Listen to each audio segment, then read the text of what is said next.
Hello বন্ধুরা, আমার নতুন চ্যানেলে সবাইকে স্বাগতম। আজ আমরা কথা বলবো এমন এক সিনেমা নিয়ে যেটা তোমার হৃদয় ছুঁয়ে যাবে, মুখে হাসি ফোটাবে আর জীবনের ছোট ছোট মুহূর্তগুলোর মূল্য মনে করিয়ে দেবে। হ্যাঁ, আমরা ডুব দিচ্ছি তিরুচিত্রাম্বালামের জগতে। এটা একটা তামিল রোমান্টিক কমেডি সিনেমা, যেটা শুধু প্রেমের গল্প নয়, বরং পরিবার, বন্ধুত্ব আর নিজেকে খুঁজে পাওয়ার এক মিষ্টি যাত্রা। ধানুষ আর নিত্যা মেননের অসাধারণ কেমিস্ট্রি, অনিরুদ্ধের মন ছুঁয়ে যাওয়া গান আর একটা হৃদয়গ্রাহী গল্প এই সিনেমায় সবই আছে। তাহলে আর দেরি না করে খুবই সংক্ষেপে চলো জেনে আসি কেন তিরুচিত্রাম্বালাম এতটা স্পেশাল আর কেন এটা তোমার ওয়াচ লিস্টে থাকা উচিত। সিনেমার শুরুতে তিরু নামে একজনকে দেখানো হয় যে তার শহরে ফ্রুট ডেলিভারির কাজ করে। আজ সে খাবার ডেলিভারি করার জন্য সেখানে অপেক্ষা করছিল। তিরুর খাবার তৈরি হলে সে খাবারটি ডেলিভারি করতে চলে যায়, কিন্তু তার যেখানে আজ ডেলিভারি করার কথা সেটি ছিল তারই কলেজ লাইফের বন্ধুর বাড়ি। সেখানে তার আরো কিছু বন্ধু ছিল, তারই মধ্যে একজন হলো অনুষা, যাকে তিরু কলেজ লাইফ থেকে পছন্দ করে। তার বন্ধু তাকে ভেতরে আসতে বললে সে লজ্জায় ভেতরে যায় না, কারণ আজ সে তাদের কাছে একজন সাধারণ ডেলিভারি বয়। এরপর সে একটি দোকানে বসে খাবার খাচ্ছিল এবং তার ক্রাশ অর্থাৎ অনুষার কথা ভাবছিল। তখন কিছু ছেলেদের মধ্যে মারামারি লেগে যায়। তিরু কিছুটা ভীতু প্রকৃতির ছেলে হয়, এসব থেকে সে দূরেই থাকে, কিন্তু একজন তাকে জোর করে মারামারির মধ্যে ঠেলে দেয়। আর তখনই সেখানে পুলিশ চলে আসে এবং সবার সাথে সাথে তিরুকেও ধরে নিয়ে চলে যায়। আর ওই থানার ওসি সবাইকে বাদ দিয়ে শুধু তিরুকে একটি চড় মারে এবং সবাইকে এসব থেকে দূরে থাকার ওয়ার্নিং দিয়ে ছেড়ে দেয়। কোনো দোষ না করেও শাস্তি পাওয়ায় সে কিছুটা হতাশ হয়ে বাড়ি ফেরে। কিন্তু এখানে আমরা জানতে পারি ওই ওসি আসলে তিরুর বাবা। তিরুর বাড়িতে তার বাবা এবং তার দাদু আছে। তার মা এবং তার বোন 10 বছর আগে একটি কার অ্যাক্সিডেন্টে মারা যায়। তারপর থেকেই তিরু ও তার বাবার সম্পর্ক খারাপ হয়ে গেছে। এরপর শোভা নামে একটি মেয়েকে দেখানো হয় যে তিরুদের বিল্ডিং এর নিচে থাকে। তিরু এবং শোভা অনেক ভালো বন্ধু। পরদিন সকালে তিরু আর শোভা বাড়ির সামনে দেখা করে। শোভা বলে তার কানাডা থেকে চাকরির অফার এসেছে, কিন্তু তার পরিবার ছেড়ে সে কিছুতেই এতদূর যেতে চায় না।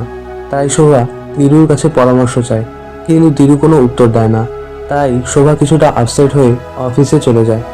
এরপর তিরু যখন বাইকে পেট্রোল ভরতে যায় তখন তার অনুষার সাথে দেখা হয়। অনুষা বলে, সেদিন তুই আমাদের সাথে দেখা না করেই চলে গিয়েছিলি কেন? তিরু বলে, অনেকেই তো তার পুরনো বন্ধুদের ভুলে যায়, তোমরাও হয়তো আমাকে ভুলে গেছো, তাই সেদিন দেখা করিনি। অনুষা বলে, তোমাকে কি করে ভুলবো, তুমি তো টপার ছিলে, কিন্তু তুমি পড়াশোনা ছেড়ে দিলে কেন? তিরু কোনো উত্তর দেয় না। আর এখানে আমরা জানতে পারি তিরু পড়াশোনায় অনেক ভালো ছিল এবং কী কারণে সে পড়াশোনা করেনি সেটা আমরা গল্পের মাঝে জানতে পারবো। এরপর শোভা তিরুর থেকে নাম্বার চেয়ে নেয় এবং সেখান থেকে চলে যায়। তারপর রাতে তিরু শোভাকে এসব বলে, কিন্তু শোভার কিছুতেই বিশ্বাস হয় না যে অনুষা তার নাম্বার চেয়েছে। তখনই তিরুর ফোনে অনুষার কল আসে এবং অনুষা তাকে কিছু খাবার ডেলিভারি করার জন্য রিকোয়েস্ট করে। তখন শোভা বলে, এবার বুঝলাম কেন সে নাম্বার চেয়েছে। এরপর একদিন খবরে দেখানো হয় শহরের বাচ্চারা আশ্চর্যজনকভাবে অপহরণ হচ্ছে। সেই রাতে তিরু একটি হোটেলে খাবার ডেলিভারি করতে যায় এবং যেখানে তার ডেলিভারি করার কথা সেখানে সে দেখে কিছু লোক অদ্ভুতভাবে একটি বাচ্চাকে মুখ বেঁধে রেখেছে। তখন সে দেরি না করে সোজা থানায় যায়, কিন্তু সে তার ওসি বাবাকে না বলে পাশে থাকা অন্য পুলিশকে ব্যাপারটি জানায়। তখন পুলিশ তিরুকে নিয়ে ঘটনাস্থলে যায় এবং বাচ্চাসহ অপহরণকারীকে ধরে ফেলে। পরদিন খবরে সেই অপহরণকারীকে ধরার জন্য তিরুর বাবা খুব প্রশংসা পায়। এসব দেখে তিরু তার দাদুকে বলে, ধরিয়ে দিলাম আমি, আর প্রশংসা পাচ্ছে অন্য কেউ। তখন এই ব্যাপারটি নিয়ে তিরু আর তার বাবার মধ্যে তর্কাতর্কি লেগে যায়। তিরুর বাবা তিরুকে একটি থাপ্পড় দিয়ে সেখান থেকে চলে যায়। তিরু তার বাবার সাথে রাগ করে ছাদে চলে যায়। তখন অনুষা তাকে মেসেজ করে। তার মেসেজ পেয়ে তিরুর মন ভালো হয়ে যায়, কারণ অনুষাকে সে অনেক পছন্দ করে। এরপর অনুষা তাকে দেখা করার কথা বলে। এইটি শুনে তিরু তো পাগল হয়ে যায়। পরদিন সকালে শোভা তিরুর বাড়িতে যায় এবং তার দাদার কাছে তার খোঁজ করে। তিরুর দাদা বলে, তিরু সেজেগুজে কোনো মেয়ের সাথে হয়তো দেখা করতে গেছে। শোভা তখন বলে, তাই জন্যই কাল মেসেজের রিপ্লাই দেয়নি, এবং সে বুঝে যায় যে তিরু অনুষার সাথেই দেখা করতে গেছে। এরপর দেখা যায় সত্যিই তিরু সেজেগুজে একদম স্মার্ট হয়ে অনুষার সাথে দেখা করতে গেছে। অনুষা এসেই তিরুকে হাগ করে। তিরু অনেক খুশি হয়। তারা এখানে অনেক সময় কাটায়। তারপর অনুষা চলে যাওয়ার সময় তিরুকে একটা কিস করে। অনুষার কাছে এসব সাধারণ হলেও তিরু এটাকে অন্য কিছু ভেবে ফেলে। এরপর তিরু স্কুটার খারাপ হয়ে যাওয়ায় সে শোভাকে মেসেজ করে, কিন্তু শোভা তখন রেগেছিল, তাই সে কোনো রিপ্লাই দেয় না। তখন শোভার ভাই মেসেজ পড়ে এবং তিরু বলে, আমি এখানে ফেসে গেছি কারণ আমার স্কুটার খারাপ হয়ে গেছে, আমাকে প্লিজ নিয়ে যায়। তখন শোভার ভাই তার দিদিকে রিকোয়েস্ট করে যাতে তিরুকে সে নিয়ে আসে। তারপর শোভা তাকে আনতে যায়।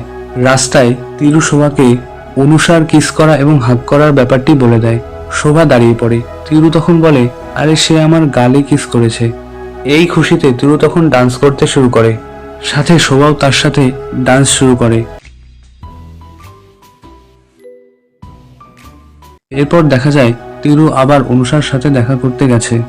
আজকে তিরু তার মনের কথা বলে দেয় যে সে অনুষাকে অনেকদিন ধরেই পছন্দ করে, কিন্তু সে কখনোই বলতে পারেনি। কিন্তু অনুষার কাছে তিরুর ফিলিংসের কোনো গুরুত্ব নেই। সে বলে, তুই শুধু আমার একটা বন্ধু, এতদিন আমি যা করেছি সব আমার কাছে নর্মাল ছিল। তখন অনুষার ফোনে একটি কল আসে আর সে বলে আমাকে একজনের সাথে দেখা করতে যেতে হবে, এবং সে চলে যায়। আর তিরুর মনটা ভেঙে টুকরো টুকরো হয়ে যায়। রাতে সে শোভাকে সবকিছু শেয়ার করে। শোভা তার মন ভালো করার চেষ্টা করে, কিন্তু তিরু তখন সেখান থেকে উঠে তার দাদুর কাছে গিয়ে বসে। তার দাদু তাকে অনেক পরামর্শ দেয় কিভাবে নিজেকে আরো ভালো করা যায়। তিনি প্রেম বিষয়ে তিরুকে অনেক পরামর্শ দেয়। তারপর একদিন তিরু শোভাকে নিয়ে মুভি দেখতে যায়। সে যখন পপকর্ন আনতে বাইরে যায় তখন সে অনুষাকে তার বন্ধুদের সাথে দেখে। তখন তার খুব রাগ হয়। এরপর সিনেমা শেষ করে যখন তারা বাইরে আসে তখন অনুষার বন্ধুরা তাদের অনেক কথা শোনায় এবং অপমান করতে থাকে। শোভা এসব সহ্য করতে না পেরে তাদেরকে বলে, তোদের সমস্যাটা কি, এক চড় মেরে মুখ ভেঙে দেব। কিন্তু তারা শোভাকে উল্টো অনেক খারাপ কথা বলে। তখন তিরু তাকে সেখান থেকে সরিয়ে নিয়ে আসে এবং বলে এসব ঝামেলা থেকে দূরে থাকাই ভালো। আসলে সেই অ্যাক্সিডেন্টের পর তিরু কোনো ঝামেলাতে জড়াতে চায় না, কিন্তু শোভা ভুল বুঝে রাগ করে সেখান থেকে চলে যায়। এরপর তিরু তার বাবার ইউনিফর্ম ইস্ত্রি করছিল আর শোভার কথা ভাবছিল। ভাবতে ভাবতে কখন যে তার বাবার শার্ট পুড়ে গেছে সে বুঝতেই পারে না। তারপর তিরু যখন খেতে বসে তখন তার বাবা শার্টটি এনে বলে, এটি কে করেছে? তিরুর দাদু তিরুকে বাঁচানোর জন্য বলে, আমি করেছি। এটি নিয়ে তিরুর বাবা তার দাদুকে অনেক কথা শোনায়। তখন তিরু এসব সহ্য করতে না পেরে বলে, আমি করেছি, এতে উনি কি করবেন? এটি শুনে তিরুর বাবা অনেক রাগ করে এবং তিরুকে শুনিয়ে বলে, যেটা করতে পারে না সেটা সে করে কেন? ও কি ঝামেলা সৃষ্টি না করে থাকতে পারে না? কি চায় কি ও? তখন তিরু রেগে বলে, আমি আমার মা এবং বোনকে ফিরে পেতে চাই, উনি পারবেন ফিরিয়ে দিতে? এটি শুনে তিরুর বাবা একদম চুপ হয়ে যায় এবং নিজের ঘরে চলে যায়।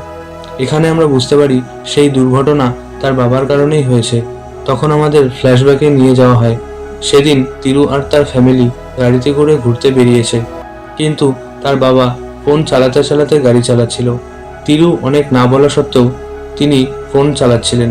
তখনই সামনে থেকে একটি ট্রাক এসে তাদের গাড়িতে ধাক্কা দেয়। এতে তিরু আর তার বাবা বেঁচে গেলেও তার মা আর বোন পেছনে বসে থাকায় মারা যায়। মূলত এরপর থেকেই তিরু তার বাবার সাথে কথা বলে না। পরদিন তিরু যখন ফুড ডেলিভারি করতে যায় তখন তার ফোনে শোভার কল আসে এবং তাকে হসপিটালে আসতে বলে। তিরু দ্রুত সেখানে যায় আর দেখে তার বাবার ব্রেন স্ট্রোক করেছে। ডাক্তার বলেন তার বাম হাত এবং বাম পা প্যারালাইজড হয়ে গেছে। তখন তিরু আপসেট হয়ে পড়ে এবং ভাবতে থাকে তার জন্যই হয়তো আজ তার বাবার এই অবস্থা। এরপর তিরুর বাবাকে বাড়িতে নিয়ে আসা হয়। তার দেখাশোনা অবশ্য তিরুর দাদুই করেন এবং তিরু এসব দূর থেকে দাঁড়িয়ে দেখে, কেননা তাদের মধ্যে অনেকদিন হলো কোনো সম্পর্ক নেই। এরপর একদিন দেখা যায় তিরুর বাবা বিছানা থেকে পড়ে গেছে এবং সাহায্যের জন্য নিজের বাবাকে ডাকছে, কিন্তু তিনি তখন ঘুমিয়েছিলেন। তিরু বুঝতে পারছিল না যে সে তার বাবাকে কিভাবে সাহায্য করবে। তখন সে সবকিছু ভুলে তার বাবাকে বিছানায় তুলে দেয় এবং যখনই সে সেখান থেকে চলে আসবে তার বাবা বলে, আমাকে কি ক্ষমা করতে পারিস না? আসলে সেদিনের জন্য আমার আজও কষ্ট হয়। আমি অনেকবার মরে যেতে চেয়েছি কিন্তু পারিনি, তুই দয়া করে আমাকে ক্ষমা করে দে। এসব শুনে তিরু খুব ইমোশনাল হয়ে যায় আর তার চোখ থেকে জল পড়তে থাকে এবং এতদিন সব রাগ ভুলে সে তার বাবাকে ক্ষমা করে দেয়। এরপর দিন থেকে তিরু তার বাবার সাথে ভালোভাবে কথা বলে এবং তাদের মধ্যে আবারও ভালো সম্পর্ক হয়ে যায়। এরপর একদিন দেখা যায় তিরু আর তার ফ্যামিলি তিরুর দিদার বাড়িতে ঘুরতে গিয়েছে। তিরুর বাবা সেই দুর্ঘটনার পর আর তার শ্বশুর বাড়ি যাননি। এতদিন পর তিরুর দিদা তার জামাইকে দেখে অনেক ইমোশনাল হয়ে যায় এবং সব ভুলে তাদের কাছে টেনে নেয়। এরপর দেখা যায় তিরু সেখানে একটি বিয়ে বাড়িতে কিছু মেয়েকে নাচতে দেখে। সেখানে থাকা রঞ্জিনী নামে একটা মেয়েকে তার পছন্দ হয়ে যায়। এটা আবার সে শোভার সাথে শেয়ার করে। শোভা তাকে রঞ্জিনীর সাথে কথা বলার জন্য তার সামনে নিয়ে যায়, কিন্তু তিরু কিছুটা ভীতু প্রকৃতির হওয়ায় সে তার সাথে ঠিকমতো কথা বলতে পারে না। এরপর তাদের বাড়ি ফেরার দিন দেখা যায় তিরু রাস্তায় বসে আছে। শোভা তার কাছে গিয়ে বলে, বাড়ি যাবি না? তিরু উত্তর দেয়, আমার বাড়ি যেতে ইচ্ছে করছে না। শোভা হেসে বলে, বাড়ি যেতে ইচ্ছে করছে না নাকি রঞ্জিনীকে ছেড়ে দিতে ইচ্ছে করছে না? তিরু তখন বলে, আমি ওকে ভালোবেসে ফেলেছি, যদি কোনোভাবে ওর সাথে কন্ট্যাক্ট রাখতে পারতাম। তখন শোভা রঞ্জিনীকে ডেকে নিয়ে আসে আর বলে, তোমরা কথা বলো, আমি পাশে অপেক্ষা করছি। তিরু রঞ্জিনীকে বলে, আসলে আমি আজই চলে যাচ্ছি, আমাদের তো আর দেখা হবে না, তাই কথা বলার জন্য যদি তোমার কন্ট্যাক্ট নাম্বারটা দিতে। রঞ্জিনী উত্তর দেয়, আমি আপনার সাথে কেন কথা বলবো, আর বাবা আপনার সাথে কথা বলছি শুনলে আমাকে মেরে ফেলবে, বলে সে সেখান থেকে চলে যায়। এবং তিরু বুঝতে পারে তার জন্য রঞ্জিনীর মনে কোনো জায়গা নেই, এবং তিরুর মনটা আবারও ভেঙে টুকরো টুকরো হয়ে যায়। এরপর তিরুরা তার দিদা দাদুর কাছ থেকে বিদায় নিয়ে সেখান থেকে চলে যায়। বাড়ি ফেরার পথে ট্রেনে তিরুর দাদু তিরুকে বলে, তুমি সারা জীবন ভুল মানুষের পেছনে ছুটেছ, আসল মানুষ তোমার সামনে ঘোরাফেরা করছে। আসলে তিনি এখানে শোভাকে উদ্দেশ্য করেই বলেছেন, কিন্তু তিরু এটা কিছুতেই মেনে নিতে পারে না। সে বলে, শোভা শুধু আমার একটা ভালো বন্ধু, ওর প্রতি আমার এমন কিছু নেই। পরে সে যখন শুয়ে শুয়ে শোভার কথা ভাবছিল, তখন তার মনে পড়ে কিভাবে প্রতিদিন তারা বাড়ির নিচে দেখা করে, কিভাবে প্রতিটি ক্ষেত্রে শোভা তার পাশে এসে দাঁড়ায়। শোভার সাথে কাটানো সব স্মৃতি যখন তার মনে পড়ে, তখন সে বুঝতে পারে শোভাই হলো তার জীবনের আসল ভালোবাসা। এরপর একদিন সময় বুঝে তিরু শোভাকে ছাদে ডাক দেয় এবং তাকে প্রপোজ করে, কিন্তু শোভা সরাসরি না করে দেয়। আরো বলে, তোর সাথে আমার এমন কিছু হয়নি, এসব বাদ দিয়ে নিজের পড়াশোনা আর ক্যারিয়ারের উপর ফোকাস কর, বলে সে সেখান থেকে চলে যায়।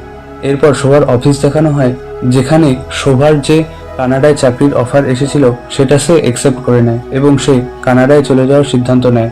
এখানে আমরা জানতে পারি আসলে শোভাও তিরুকে অনেকদিন আগে থেকে পছন্দ করে, কিন্তু শোভা তার প্রপোজাল রিজেক্ট করে দিয়েছিল, কারণ সে শোভার আগে আরো দুজন মেয়েকে প্রপোজ করেছিল, কিন্তু কারোর কাছে পাত্তা না পেয়ে সে শোভাকে প্রপোজ করেছে, তাই শোভার অভিমান হয়েছে। এরপর একদিন তিরু তার বাবার সাথে হোটেলে খাবার খাচ্ছিল, তখন তিরু তার বাবাকে শোভার কথা বলে, আর তার বাবা বলে, তোর মা অনেকদিন আগেই তোদের বিয়ের কথা বলেছিল, কিন্তু তার মৃত্যু হওয়ায় আর সেটা হয়নি। এরপর খাওয়া শেষে তারা যখন বাড়ি ফিরছিল, তখন সেই কিডন্যাপারটি তার বাবার উপর হামলা করে। তিরু আটকাতে গেলে লোকটি তিরুকে খুব খারাপভাবে মারে, কিন্তু লোকটি যখন তার বাবাকে মারতেই যাবে, তখন তিরু নিজের সকল শক্তি দিয়ে আঘাত করে এবং তাকে পাথর দিয়ে মারতে থাকে। তবে সেও আহত হয়, রাস্তায় পড়ে যায়।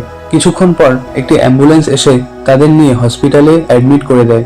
শোভা হসপিটালে এসে তিরুকে এই অবস্থা দেখে কান্না করতে থাকে। এরপর শোভার কানাডা যাওয়ার দিন চলে আসে। সে এয়ারপোর্টে গিয়ে তিরুকে ফোন করে শেষবারের মতো দেখা করতে বলে, কিন্তু তিরু যখন এয়ারপোর্টের উদ্দেশ্যে রওনা হয়, তখন রাস্তায় ট্রাফিক পুলিশ তাকে ধরে ফেলে। সে পুলিশকে অনেক রিকোয়েস্ট করে, কিন্তু পুলিশ তাকে ছাড়ে না, তাই সে সময় মতো এয়ারপোর্টে পৌঁছতে পারে না। অন্যদিকে শোভার ফ্লাইটের টাইম হওয়ায় সে বিমানে উঠে পড়ে এবং তিরুর সাথে শেষ দেখা না হওয়ায় কান্না করতে থাকে। এরপর তিরুরও শোভার সাথে শেষবারের মতো দেখা না হওয়ায় তার মন ভেঙে যায় এবং সে আপসেট হয়ে পড়ে। তখনই শোভার ভাই এসে একটা বক্স ছুঁড়ে ফেলে দেয়, যেখানে তিরুকে লেখা শোভার অনেক চিঠি ছিল। শোভার ভাই বলে, তোমাকে সে 6 বছর ধরে ভালোবাসে, তোমাকে সে যখনই ভালোবাসার কথা বলতে যাবে তখনই তুমি অন্য মেয়ের পেছনে ছোট। এসব শুনে তিরু আরো ভেঙে পড়ে এবং কাঁদতে থাকে আর সবকিছুর জন্য নিজেকে দায়ী করে।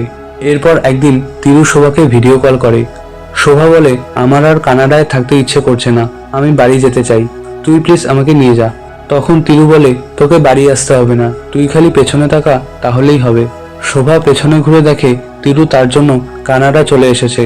তখন তারা দুজনেই ইমোশনাল হয়ে যায় এবং একে অপরকে জড়িয়ে ধরে। এরপর তারা ইন্ডিয়ায় চলে আসে এবং তাদের বিয়ে হয়ে যায়। আর এভাবেই এই গল্পের হ্যাপি এন্ডিং হয়।